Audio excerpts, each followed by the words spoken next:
Hello and welcome to the 34th edition of Half Hour, a podcast starring me, John Paul Logidici, as your host. In today's episode, I will discuss aviation with Ali Usman. Thank you for coming on the show, man. I really appreciate it. Thanks for having me, Anytime, man. We've postponed this show for several times, not once but twice, but finally it's come to fruition. I know, I'm excited. Finals week was really crazy. something, man. That was tough for me. Definitely, bro. Therefore. To kind of start, if you want to tell us a little about yourself, what you're doing in Prague and just basic facts like that. Yeah, so as you already said, my name is Ali, Ali Usman if you want. I'm from Nigeria. I grew up with my family back in Nigeria, but then I went after my high school, which I graduated some few years ago. Mm-hmm. I proceeded to go to Germany. Mm-hmm. In Berlin, Mm-hmm. in Germany, where I attended a language program, and I did a pre-med program as well. Okay, that's wonderful. So I did a language program, German language program for a year, and I did a pre-med program as well. So, that's really cool. So and then after I started looking for universities, obviously, and then I came into UNIP. I came across UNIP, and then of course from Berlin to Prague is not that long. No, that's an easy job. It's just easy drive. So from there I got in contact with UNIP. I took the admission interview, and then I got in. So that's awesome, man. Yeah. Where in Nigeria did you grow up? Because I know a few cities. I know you have Lagos, obviously, and then I think, is it Abuja? Exactly. When I speak to a lot of people, I'm like, I'm from Nigeria. The first thing that they say is oh, Lagos.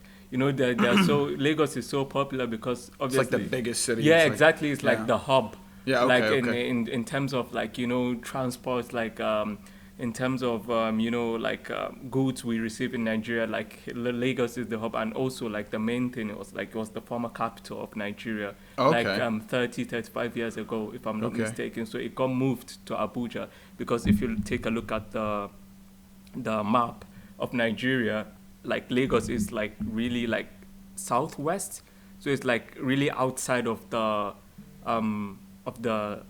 country, if per se. But Abuja is in the central, so that was one of the main reasons it got moved, because it's literally in the center of the country, so that's why. It's better to administrate from the middle. Exactly. And in terms of safety, because I took geography as well, and one of the reasons our teacher was telling us was in terms of safety, because for example, if there is an attack from the ocean, Lagos is literally close. It's right there. It's there, exactly. Yeah. Whereas before it gets to Abuja, they will have found a solution to that, So that was the main reason. So to answer your question, I grew up in Abuja, the capital. Okay, all right. Yeah, I Very grew good. up there with my parents and my siblings as well. I gotta say, I remember I looked at the presidents of Nigeria at one point, and there was someone named Goodluck. What was it? Goodluck John? Exactly, Goodluck Jonathan. Yeah, Goodluck Jonathan. Okay, Yeah. what is that kind of a nickname? In America we had Honest Abe. That was his nickname. The Goodluck, you mean? Yeah. In Nigeria we have this kind of, I don't know if to call them weird names or something, both for males and females, Okay. For example, not just this guy, I don't think it's a nickname. I think it's his real name, because we have some people, for example, some males as well, that are called Monday.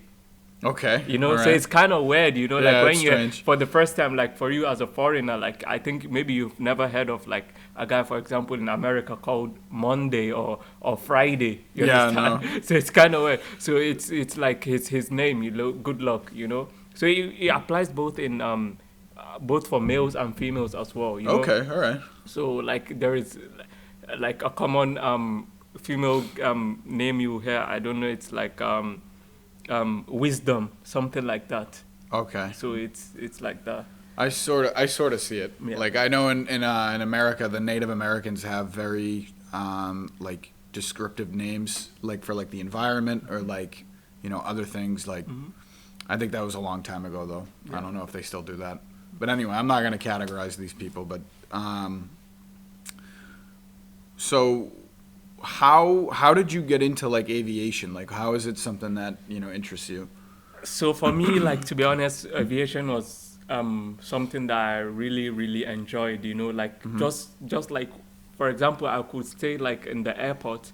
For example, once I was small, like whenever like I even like beg my dad like please take me to the airport, not just for flying, just like to see see. Yeah. exactly. It brings like this joy to me, like this, like I'm happy, seeing airplanes flying, taxiing to the runway, pushback and stuff, So like it really intrigued me since like I was from a small age, like my parents, of course, they know, and then of course with flying as well, To be honest, like I wanted to be a pilot. Like that was like my first thing, like a pilot. I was discussing, how long does it take, like the criteria, what you need, this, that. That was the main reasons I took geography in high school. To be honest with you, because I wanted to know like how does it work, map reading whenever you want to become a pilots. Like I spoke to not pilots but people that worked in the airport, and they were telling me, oh, you need to know how to read a map, Yeah, map of reading course.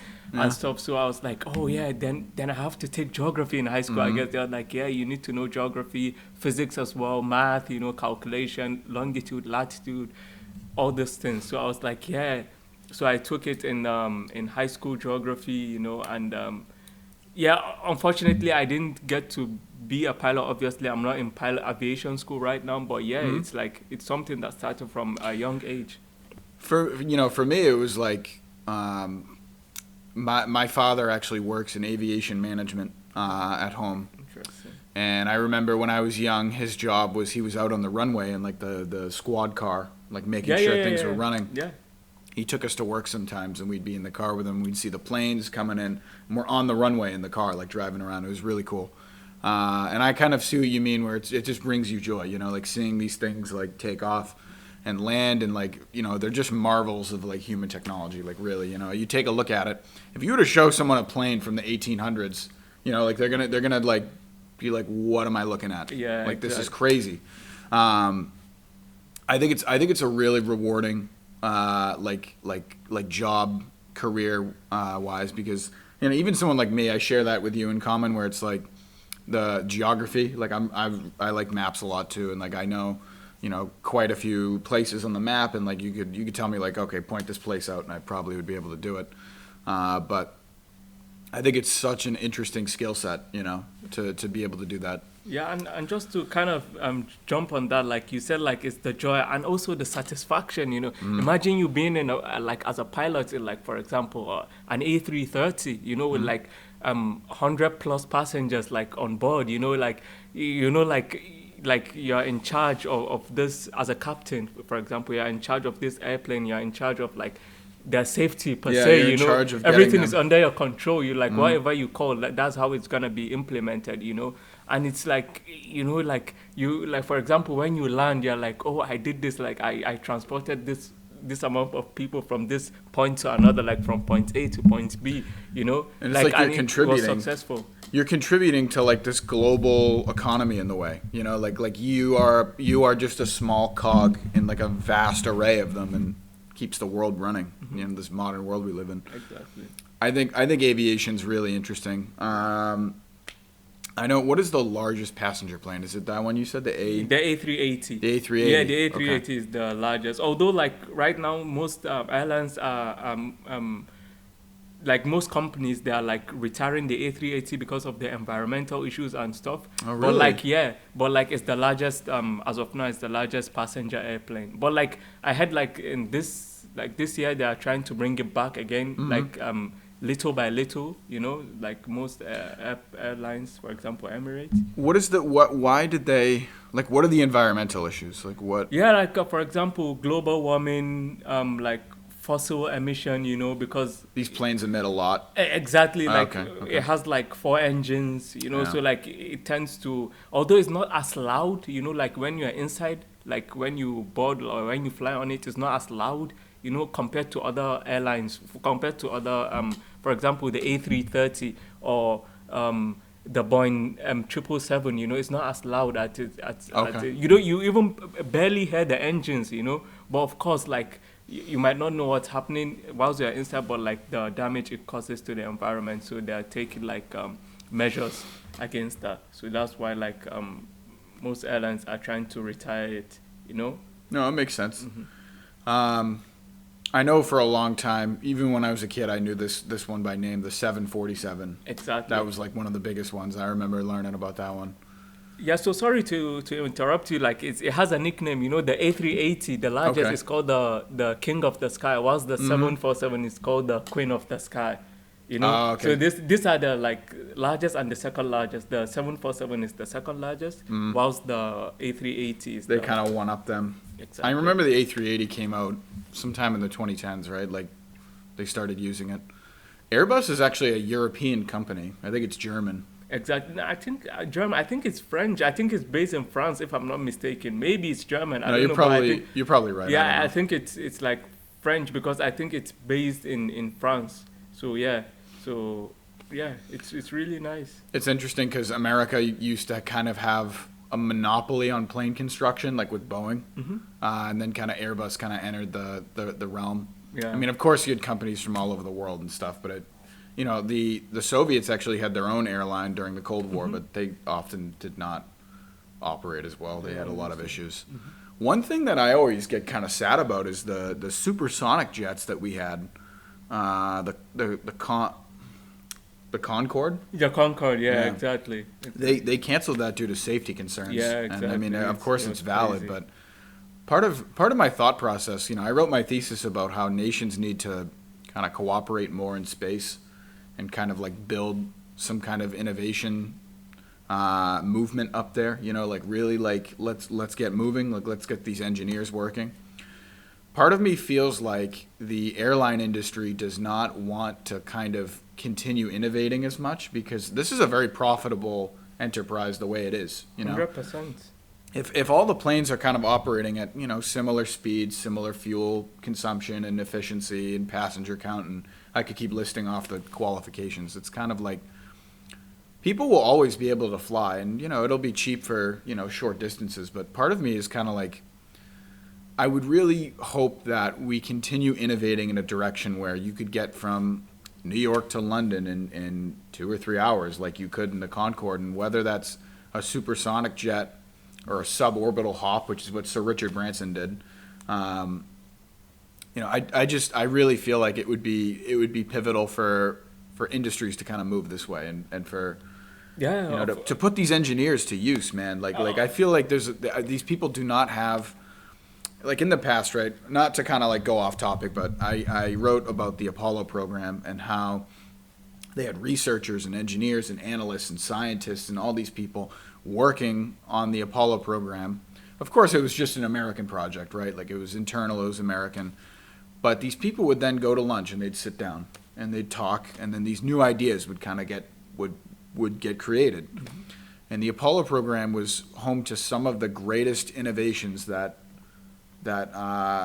you and I kind of take for granted, like the soles of our shoes. The reason why they're so like rubberized and tough is because of the the need for like very good shoes for the astronauts to wear on the moon. Yeah. Or like the MRI machine, things like this. So I feel like we're entering this period. Aviation's home to this as well, I think, of like stagnation, where it's like, okay, the flight times aren't being reduced. The quality of the flights are good though. Like, okay, like they have movies, you can recline, you can be in first class. Of course, obviously. I was going to say like first class, for example, it's like where you want to be, Yeah, of like course. although like we have the new innovations, like you said, like the entertainment system, and whatnot, like the headphones, but like people still complain about like the size or the capacity of like, I mean the seats, they are not like as comfortable, Yeah. like when you're sitting like, for example, a bigger airline, it's like a lot of people, so there's like three configuration in it, so you don't have much space, to, even though, for example, you want to recline, you like rest a bit In like the this. economy class, Exactly, it's like you get so- a little bit. Exactly, and there is Yeah. someone behind you, you might like, Yeah, like might you're hit them. disturbing me. Exactly, I wanna. So yeah, exactly.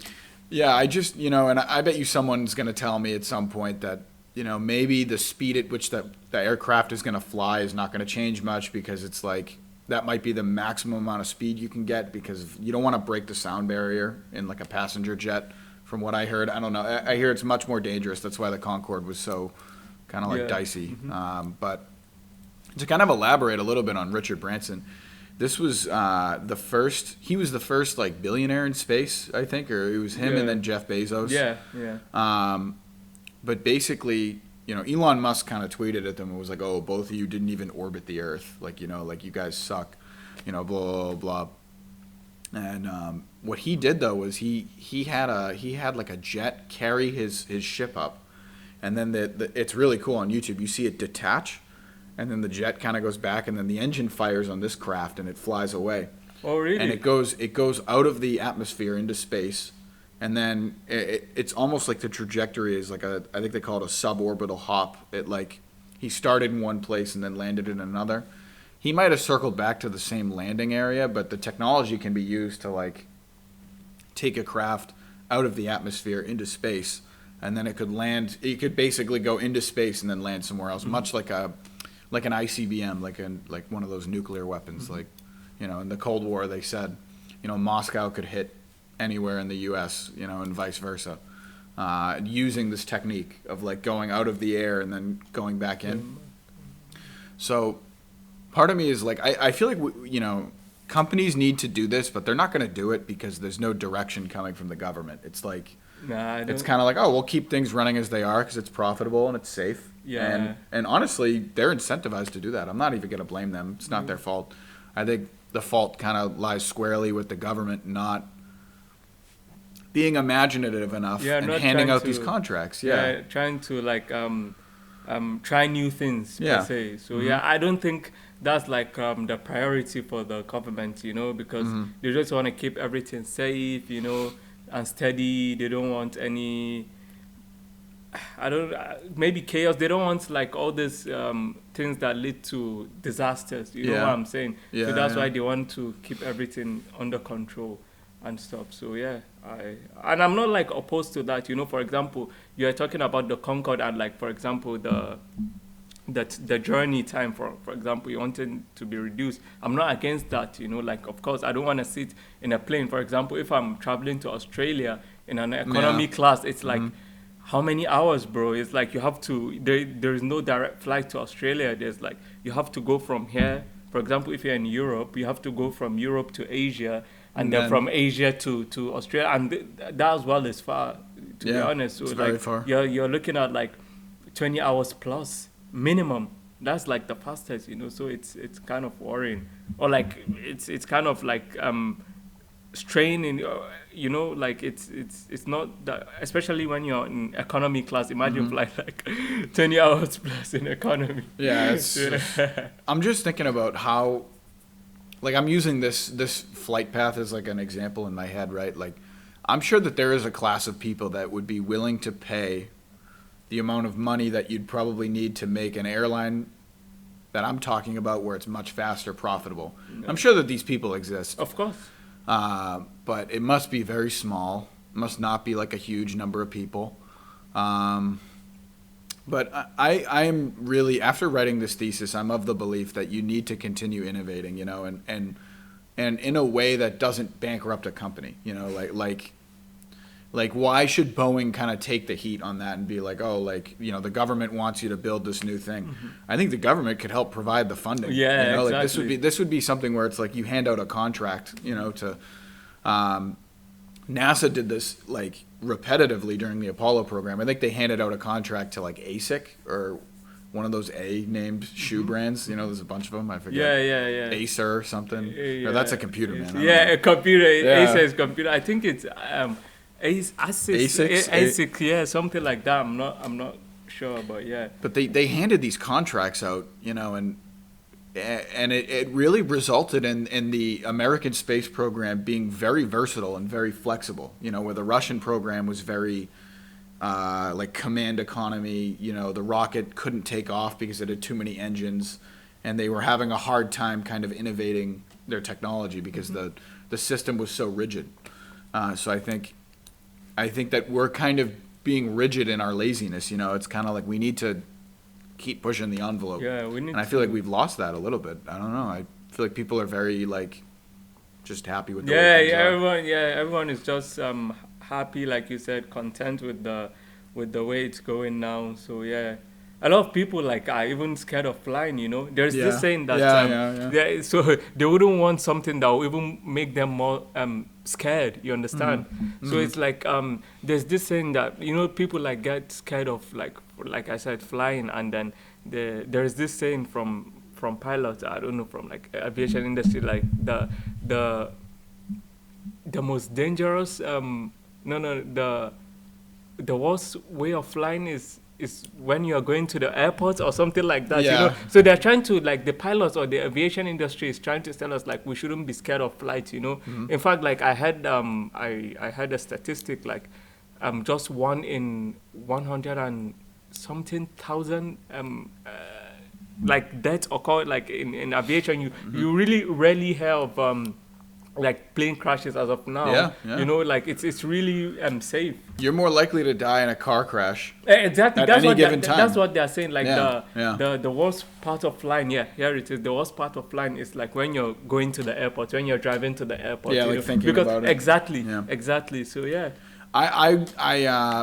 My father was, again, like working in the aviation industry. I grew up very like, don't be scared of planes, and that I've just kind of taken that and ran with it, and I have some friends that genuinely do not fly, like I had a buddy come down with me to Florida in 2019. I visited my grandparents. They had this place in Florida. And he was like, I don't want to get on that plane. Granted, it was Spirit Airlines, right? Like, it was not the best airline. And the plane was going like this towards the end, and he was like kind of like, I saw him sweating a little bit, and I'm like, dude, it's gonna be okay, man. Like, I promise. But this girl I used to work with, she told me that she has never been on a plane. She has never been near the airport. She has never Why? because she said her father was very like, we don't fly in this family, very like opposed to it, and they would drive everywhere. She told me she took a trip to like Arkansas or something and drove, and it's just wow. there's a lot of people that just will not go near a plane. So they never left the States in a nutshell. I don't think so. Yeah, I don't think wow, so. bro, that's crazy. Yeah. It's like some people have this rule like we don't fly. It's too scary. You understand? And I get it's like scary. And to be honest, love it. like, I really love it though. exactly. Like at first, like when I started, like although I loved aviation, but the first time I started flying, honestly, like I was a bit scared. Like take off. Like suddenly you're seated and like something is pulling you. It's like you get that at the beginning when you get thrown in the seat. Exactly at the beginning. But like after some time, obviously, like I got used to it, like take off, landing and stuff. So yeah, it's good. I remember being a very young kid. I think I was 5 or 6, and my parents took us to the Bahamas, for like a week trip. Yeah. And I don't even know when. I don't remember what time of year. I think it was like, it couldn't have been in the middle of the winter though. It was probably sometime in the summer. And I remember sitting, I don't think I was near the window seat. I think I was like in the aisle seat or something. I don't know, but I remember like the whole like the plane moved, and that's when I was kind of like, okay, this is really like getting started now, and I loved it, man. And I still do. Like, I look forward to going to the airport. I like looking out the window for flights and like seeing like, the geographical features. I flew from Mallorca to Prague, and I think I saw the Matterhorn in the Alps, and I think I saw like a few of these mountains out there. Yeah. You can kind of see like I saw the coastline of Italy and it like where it wraps into being the peninsula. It's really interesting, man, and that's kind of like where it comes in, where you're talking about navigation and using these natural features to kind of know where you are. It's really interesting and fascinating. And just to bring up a point, like we were talking before we went live. I told you about this person on YouTube, Mentor Pilot. I don't know if you know him. So yeah.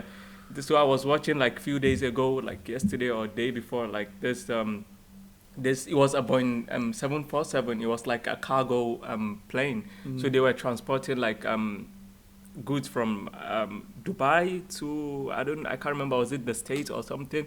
And then suddenly, like in the cargo they were transporting, there was like lithium batteries, and like the lithium batteries like caught fire. Like fire started in the plane. Oh my God. So they didn't know, like they were like normally, like going there, doing their thing, like flying the plane, everything was calm, and suddenly like there was this alarm that started, And like, you know, when the fire started, like the alarm didn't trigger because like the alarm is meant to trigger when there is like a lot of smoke. So when the fire started, there wasn't much smoke. So it was when it got worse, you know.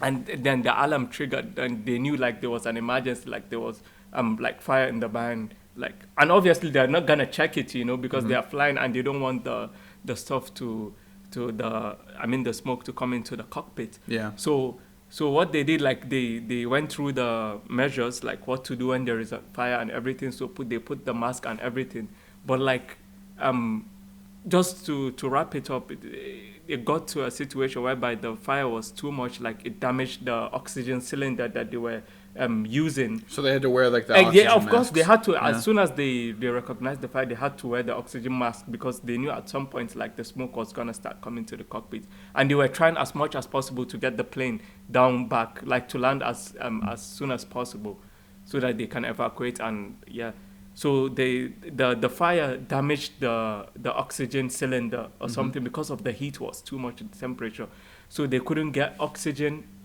you know. And then the captain, because you have the captain and the first officer, And this was a cargo flight. Yeah, it was a Okay, cargo flight. okay, It wasn't like a passenger That's flight. good. That's good. Yeah. That's good. So it was a cargo flight, and then they were like the captain and the first officer and the engineer as well. No, I don't think the engineer was. They were just these two, and then suddenly the oxygen stopped. Like the captain stopped breathing because there was no oxygen, you know. So he was like, I can't breathe.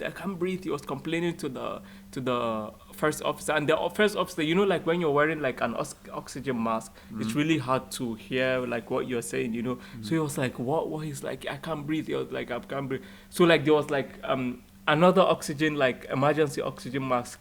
The pilot went to get that, you know, and then as he was going, like he ran out of oxygen, and then he fell down. He was like, I can't see. He couldn't see because the smoke had like come into the cockpit and they couldn't see, you know. So to just wrap it really up, bro. Scary, yeah, it was scary, bro. Like I was watching it, bro. I was scared.